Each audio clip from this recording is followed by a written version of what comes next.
Assalamualaikum warahmatullahi wabarakatuh. Halo, nama saya Nur Fitria Ramadhani dengan NIM akhir ke-20. Di sini saya akan mempresentasikan resume mengenai kewirausahaan.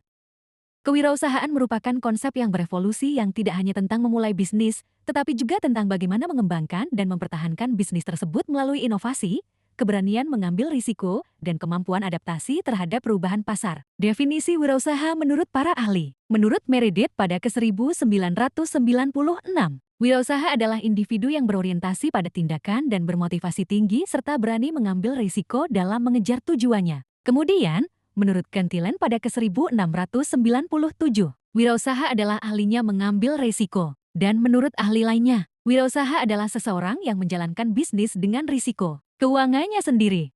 Materi selanjutnya adalah ketidakpastian dalam kewirausahaan, yaitu yang pertama resiko terukur. Memulai bisnis dengan memiliki data pasar yang jelas sehingga dapat menghitung proporsi kegagalan dan keberhasilan. Contoh, membuka franchise dengan track record yang sudah terbukti, di mana tingkat keberhasilan dan kegagalan bisa diprediksi. Kedua, ketidakjelasan tahu ada peluang dan tantangan, tapi tidak bisa memastikan proporsinya. Contoh, seorang pengusaha ingin meluncurkan produk baru. Dia melihat potensi pasar yang besar peluang, namun juga menyadari bahwa ada banyak pesaing yang sudah ada di pasar. Tantangan. Ketiga, ketidakpastian murni. Tidak dapat memprediksi baik peluang maupun tantangan dalam berwirausaha. Contoh, adanya pandemi dan krisis ekonomi global.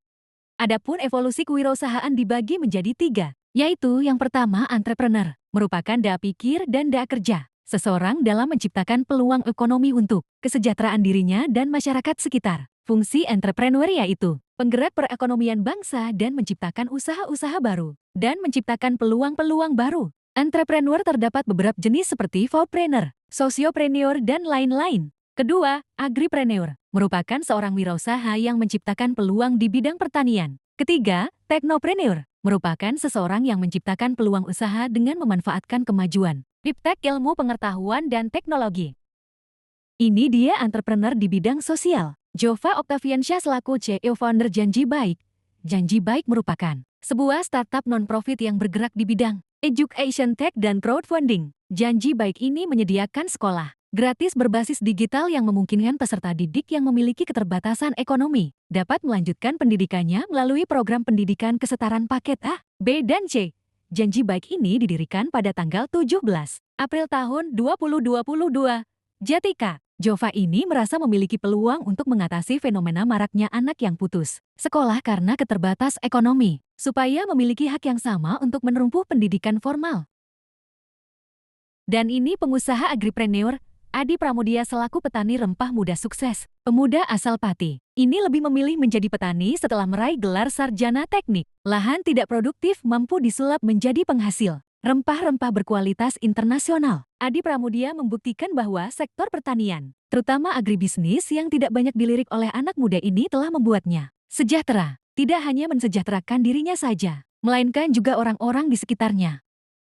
Lalu ada pengusaha teknopreneur, Nadiem Makarim selaku founder Gojek. Nadiem Makarim ini merupakan mantan Menteri Kemendibudristek yang menjadi founder dari salah satu startup yang bergerak di bidang jasa transportasi yaitu Gojek. Dia melihat peluang adanya bisnis karena ia salah satu orang yang sering memakai layanan jasa ojek. Ia menginginkan ojek yang bisa ada setiap saat dibutuhkan sehingga terciptalah suatu inovasi layanan yang dapat menghubungkan penumpang siapapun dan dimanapun dengan pengemudi ojek. Gojek mulai beroperasi 2010 hingga sekarang.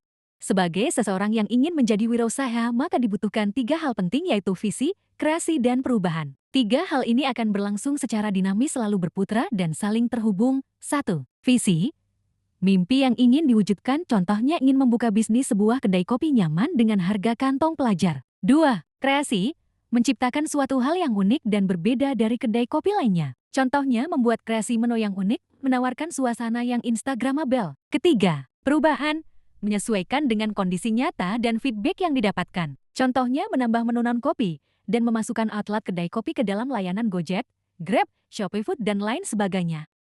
Komponen penting menjadi wirausaha. Pertama, kemampuan untuk mengambil resiko. Contohnya seorang chef Solaria yang resign dari pekerjaannya dan memilih untuk membangun bisnis dalam bidang makanan setelah ia sudah memiliki keahlian memasak, melakukan riset pasar, dan memiliki tabungan yang cukup. 2. Kemampuan merumuskan kerjasama tim. Membagi para karyawan menjadi beberapa divisi, supaya setiap orang dapat memegang pekerjaannya sesuai dengan kemampuannya. Seperti ada divisi kreatif, divisi konten, divisi marketing lain sebagainya. Ketiga, kreativitas mengelola sumber daya. Sumber daya alam.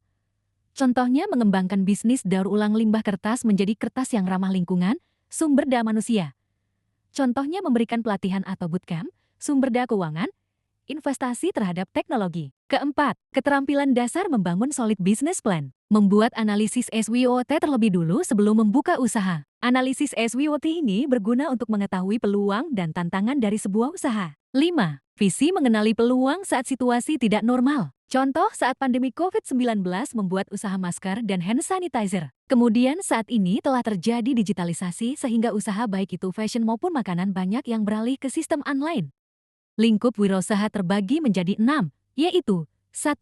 Kewirausahaan ekonomi. Dengan menggabungkan ide-ide kreatif, inovasi, dan keberanian mengambil risiko kewirausahaan dan melakukan pendekatan multidisiplin terciptalah berbagai wujud bisnis baru yang mampu merintis sektor dan industri baru. Contoh, aplikasi Gojek mengubah perekonomian mulai dari transportasi ojek tradisional menjadi sistem digital, sistem pembayaran digital GoPay, mengembangkan berbagai layanan dalam satu platform. Kedua, kewirausahaan pengetahuan. Jenis kewirausahaan yang non-profit tujuan utama dari kewirausahaan ini adalah untuk meningkatkan produksi penelitian dan hasil pengetahuan. Contohnya, pengembangan ruang guru sebagai platform pembelajaran digital. Ketiga, kewirausahaan sosial. Wirausaha yang mengenali masalah sosial dan menggunakan prinsip kewirausahaan untuk menciptakan perubahan sosial. Jenis wirausaha ini termasuk startup non-profit karena didukung oleh pemerintah dan swasta. Contoh, Garbage Clinical Insurance yang didirikan oleh Dr. Gamal dengan menukar sampah dengan pelayanan kesehatan. Keempat, pendidikan kewirausahaan. Program pendidikan yang bertujuan memberikan pengetahuan,